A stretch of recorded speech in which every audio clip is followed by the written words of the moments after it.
ಎಲ್ಲ ರೈತರಿಗೂ ನನ್ನ ನಮಸ್ಕಾರಗಳು. ನಾನು ನಿಮ್ಮ ಪ್ರೀತಿಯ ಮಂಜುನಾಥ್ ಮಾತಾಡ್ತಿರೋದು. ಇವತ್ತು ನಾವು ಬಲರಾಮ್ ಸರ್ ಅವ್ರ ಜೊತೆ ಇದ್ದೀವಿ.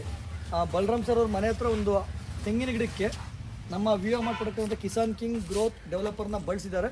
ಸರ್ ಎಷ್ಟು ಲೀಟ್ರ್ ಕೊಟ್ಟಿದ್ದೀವಿ ಸರ್? ಈಗ 3 ಮಿಕ್ಸ್ ಮಾಡಿ ಸರ್ ಒಂದೊಂದು ಗಿಡಕ್ಕೆ 20 ಲೀಟ್ರ್ ಕೊಟ್ಟಿದ್ದೀವಿ ಸರ್. ಒಂದೊಂದು ಗಿಡಕ್ಕೆ 20 ಲೀಟ್ರ್. ಎಷ್ಟು ಸತಿ ಕೊಟ್ಟಿದ್ದೀರಾ ಸರ್? ಸರ್ 2 ಸಾರಿ ಕೊಟ್ಟಿದ್ದೀನಿ ವರ್ಷದಲ್ಲಿ 2 ಸತಿ ಕೊಟ್ಟಿದ್ದೀರಾ ಸರ್? ಕಾಯಿ ಎಷ್ಟು ಕಟ್ಟಿರ್ಬೋದು ಸರ್? ಸರ್ ಗೊನೆಗೆ ಒಂದು 50-60 ಇದೆ ಸರ್. ಎಷ್ಟು ಗೊನೆ ಇದೆ ಸರ್? ಒಂದು 10ರಿಂದ ಒಂದು 13 ಗೊನೆ ಇರ್ಬೋದು ಸರ್. ಅಂದರೆ ನನ್ನ ಪ್ರಕಾರ ಒಂದು 500 ಕಾಯಿ ಇರ್ಬೋದು ಸರ್. ಆರಾಮಾಗಿರುತ್ತೆ ಸರ್. ಸೈಜ್ ಆಗಿದೆ ಸರ್. ತುಂಬ ಸೈಜ್ ಇದೆ ಸರ್. ಎಲ್ಲೂ ಕೂಡ ನುಸಿರೋಗ ಕಾಣ್ತಿಲ್ಲಲ್ಲ ಸರ್? ಅಷ್ಟೊಂದು ಏನೇನೂ ಇಲ್ಲ ಸರ್. ರೈತರೇ ನೋಡ್ಬೋದು, ಒಂದೊಂದು ಗೊನೆಗೆ 50ರಿಂದ 60 ಕಾಯಿ ಮೇಲಿದೆ. ಮತ್ತು ಕಾಯಿ ಸೈಜ್ ನೋಡ್ರಿ ಯಾವ ಥರ ಇದೆ. ಮತ್ತು ಎಲ್ಲೂ ಕೂಡ ಅಷ್ಟೊಂದು ನುಸಿರೋಗ ನಮಗೆಲ್ಲೂ ಕಾಣ್ತಿಲ್ಲ ಸ್ನೇಹಿತರೆ.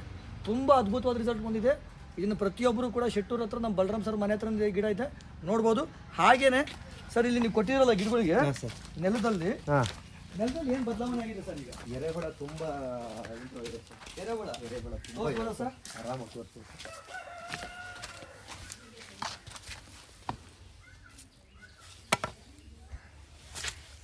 ಇಲ್ಲೇ ತುಂಬ ಇದೆ ಸರ್. ತೋರಿಸ್ಲಿಕ್ಕೆ ಇಲ್ಲ ನೋಡಿ ರೈತರೆ. ನಮ್ಮ ಡೆವಲಪರ್ ಕಿಸಾನ್ ಕಿಂಗ್ ಗ್ರೋತ್ ಕೊಟ್ಟಂತಹ ನೆಲದಲ್ಲಿ ನೋಡ್ರಿ ಎರೆಹುಳು ಯಾವ ಥರ ಇದ್ದಾವೆ. ಮಣ್ಣು ನೋಡ್ರಿ ಹಿಂಗೆ ಕಾಫಿ ಪೌಡ್ರದಂಗಾಗಿದೆ. ಸ್ಮೂತಲ್ಲಿ ಮಣ್ಣು ಯಾವಾಗ ಸ್ಮೂತ್ ಇರುತ್ತೆ, ಎರೆಹುಳು ಉತ್ಪನ್ನ ಎರೆಹುಳು ಯಾವಾಗ ಜಾಸ್ತಿ ಇರ್ತವೆ ಆವಾಗ ಭೂಮಿಯ ಫಲವತ್ತತೆ, ಮಣ್ಣಿನ pH ವ್ಯಾಲ್ಯೂ ನೋಡ್ರಿ ಸ್ನೇಹಿತರೆ ಯಾವ ಥರ ಎರೆಹುಳು ನೋಡ್ರಿ. ಕೈ ತುಂಬ ಎರೆಹುಳು, ಮಣ್ಣು ತುಂಬ ಎರೆಹುಳು ನೋಡ್ರಿ ಯಾವ ಥರ ಇದ್ದಾವೆ ನೋಡ್ರಿ ಸ್ನೇಹಿತರೆ. ಡೆವಲಪರ್ ಪ್ರಾಡಕ್ಟ್ ಇದೆಯಲ್ಲ, ಮಣ್ಣಿನ pH ವ್ಯಾಲ್ಯೂ, ಮಣ್ಣಿನ ಆರ್ಗ್ಯಾನಿಕ್ ಕಾರ್ಬನ್ ಅಂಶನ ನೋಡ್ರಿ ಸ್ನೇಹಿತರೆ.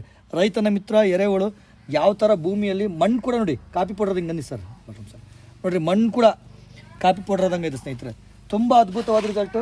ನಮ್ಮ ವಿಯೋ ಮಾರ್ಟ್ ಪ್ರಾಡಕ್ಟ್ ಆದಂಥ ಕಿಸಾನ್ ಕಿಂಗ್ ಗ್ರೋತ್ ಡೆವಲಪರ್ನ ನೆಲಕ್ಕೆ ಕೊಟ್ಟಾಗ ಬಂದಂತಹ ಈ ಎರೆಹುಳು ರೈತನ ಮಿತ್ರ ನೋಡಿ ಸ್ನೇಹಿತರೆ ಹೆಂಗಿದ್ದಾವೆ. ಇಲ್ಲ ಬಿಡಿ ಸರ್, ತುಂಬ ಅದ್ಭುತ.